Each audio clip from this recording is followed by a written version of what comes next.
Hello everybody, it's friendly neighbourhood TikTok here, and this is stage 3.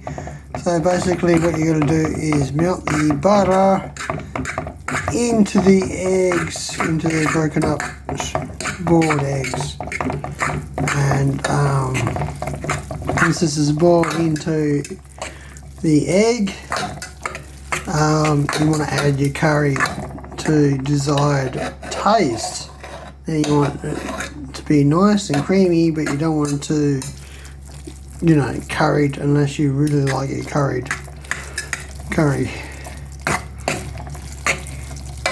So we just keep breaking it up, and we just keep adding our butter until it's nice and creamy.